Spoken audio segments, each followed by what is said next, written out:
여러분 혹시 최근에 치폴레 매장에 가셨을 때 예전보다 줄이 좀 짧아졌다거나 아니면 주문한 게 이상하게 좀 빨리 나오는 것 같다. 이런 생각해 보신 적 있으세요? 네. 만약 그러셨다면, 아마 단순한 착각은 아닐 겁니다.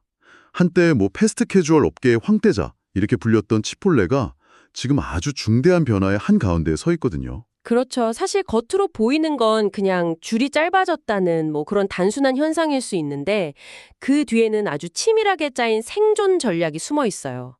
2025년 4분기에 거래량이 3.2%나 줄고 또 연간 비교 매출도 1.7% 하락했으니까요. 이건 회사 내부에서 정말 엄청난 위기감을 느꼈을 거예요. 고객들이 떠나가고 있다는 아주 명백한 신호니까요. 바로 그 지점이에요. 보통 이렇게 실적이 나빠지면 비용을 줄이거나 아니면 가격을 올려서 수익성을 방어하려고 하잖아요. 네, 일반적으로는 그렇죠. 그런데 치폴레는 2026년에 완전히 정반대의 길을 선택했어요. 단기적인 이익은 좀 포기하더라도 떠나간 고객들의 마음을 되찾겠다. 어떻게 보면 아주 위험한 승부수를 던진 거죠. 맞습니다. 그래서 오늘은 이 승부수가 과연 무모한 도박인지 아니면 정말 치밀하게 계산된 반격인지 그 속사정을 한번 깊게 들여다보겠습니다. 자, 그럼 우선 치폴레가 처한 현실부터 좀 더 자세히 짚어보죠. 2025년 4분기 비교 매출이 2.5% 감소했고 연간으로는 1.7% 줄었다. 사실 이 숫자만 보면 그렇게까지 심각한가 싶을 수도 있거든요. 네, 그렇게 보일 수도 있죠. 근데 한때 매년 두 자릿수 성장을 하던 그런 기업이었다는 걸 생각하면 이건 정말 심각한 경고등이 켜진 거죠. 맞아요. 그 숫자의 의미를 제대로 이해하려면 더 큰 그림을 봐야 해요. 지금 패스트 캐주얼 시장은 말 그대로 전쟁터거든요. 온갖 새로운 브랜드들이 막 치고 올라오고 있고 기존 경쟁자들은 더 공격적으로 변하고 있죠. 게다가 소비자들은 계속되는 물가 상승 때문에 지갑을 열기 전에 한 번 더 고민하게 됐고요. 그 말씀도 일리가 있는데 근데 한편으로 이런 생각도 들어요. 이게 꼭 소비자 탓, 시장 탓만 할 수 있는 문제일까요? 비슷한 환경에서도 스윗그린이나 카바 같은 경쟁사들은 비교적 잘하고 있다는 분석도 있잖아요. 이건 치폴레만의 문제는 정말 없었다. 이렇게 말할 수 있을까요? 예를 들면 예전만 못하다 같은 브랜드 이미지의 문제라던가요? 아주 날카로운 지적이세요. 물론 치폴레 내구의 문제도 분명히 있었겠죠? 서비스 속도가 좀 느려졌다거나 음식의 일관성이 좀 떨어졌다거나 하는 문제들이요. 하지만 치폴레 경영진은 이 문제를 우리가 특별히 못해서라기보다는 소비자들이 가치를 느끼는 기준 자체가 변했다는 좀 더 거시적인 관점에서 접근하기로 한 거예요. 기준이 변했다. 네. 즉, 소비자들이 이제 한 끼 식사에 $15를 쓸 때 예전보다 훨씬 더 많은 걸 기대하고 따지기 시작했다는 거죠. 그러니까 문제의 원인을 우리 내부의 어떤 실수, 여기에 한정짓는 게 아니라 시장의 패러다임 자체가 바뀌었다. 이렇게 진단한 거군요. 정확합니다. 그래서 해결책도 단순히 실수를 만회하자 이게 아니라 바뀐 시장에 맞는 새로운 가치를 제공하자. 이쪽으로 방향을 잡게 된 거군요. 네. 바로 그 지점에서 치폴레의 대담함이 드러나기 시작합니다. 그 가치를 되찾기 위한 첫 번째 카드가 정말 파격적이거든요. 바로 가격 정책이죠. 이게 정말 흥미로운데 보통 기업들은 원재료 값이 오르면 당연히 그걸 메뉴 가격에 반영하잖아요. 그렇죠. 그런데 지금 치폴레는 소고기, 닭고기 같은 핵심 재료 가격이 오르고 있고 관세 같은 외부 비용 압박까지 받고 있단 말이에요. 심지어 2026년에도 전체 비용이 3에서 4% 더 오를 거라고 예상되는데 가격 인상은 1에서 2%로 억제하겠다니. 아니 저 같은 일반인이 보기엔 그냥 손해보면서 장사하겠다는 말처럼 들리거든요. 이게 어떻게 전략이 될 수 있는 거죠? 바로 그게 핵심이에요. 겉보기엔 손해를 보겠다는 선언처럼 보이지만 치폴레는 이걸 투자를 하겠다고 표현하죠. 전미레스토랑 협회 자료를 보면요. 작년 12월에 외식업계 메뉴 가격이 평균 4.1%나 올랐어요. 와, 4.1%나요? 네, 다른 식당들은 원가 부담을 소비자에게 넘기고 있다는 뜻이죠.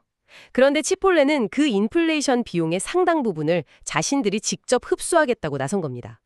그러니까 남들이 다 가격을 올릴 때 혼자 버티고 있으면 소비자들 눈에는 상대적으로 치폴레가 훨씬 저렴해 보이는 효과가 있겠네요. 맞습니다. 요즘 물가 생각하면 그래도 치폴레가 제일 낫다.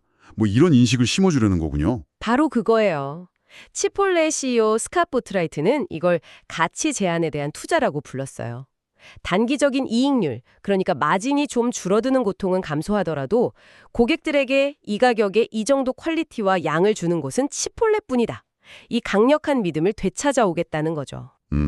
고객의 지갑이 얇아졌을 때가 오히려 공격적으로 가치를 제공해서 시정 점유율을 뺏어올 절호의 기회다. 이렇게 판단한 겁니다. 와, 듣고 보니 굉장히 영리한 역발상 전략 같네요. 하지만 이런 질문이 바로 따라올 수밖에 없어요.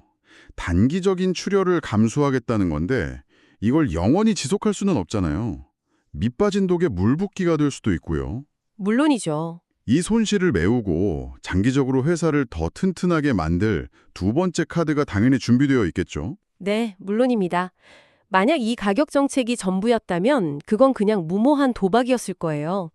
치폴레의 진짜 비전은 눈에 보이지 않는 곳, 바로 주방에서 시작됩니다.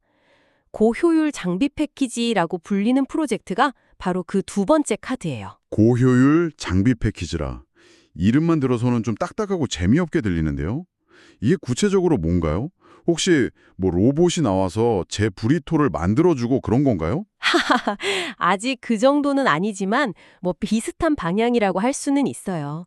정확한 기기 명칭이 공개되진 않았지만 알려진 바로는 재료를 미리 정해진 양으로 정확하게 잘라주거나 소스를 자동으로 배분하는 그런 자동화 기기, 그리고 더 빠르고 균일하게 고기를 구워내는 새로운 그릴 같은 것들이 포함되어 있다고 해요. 핵심은 지금까지 직원들이 손으로 하던 시간 많이 걸리는 준비 작업을 기계가 상당 부분 대신하게 만드는 겁니다. 아, 어떤 그림인지 알 것 같아요.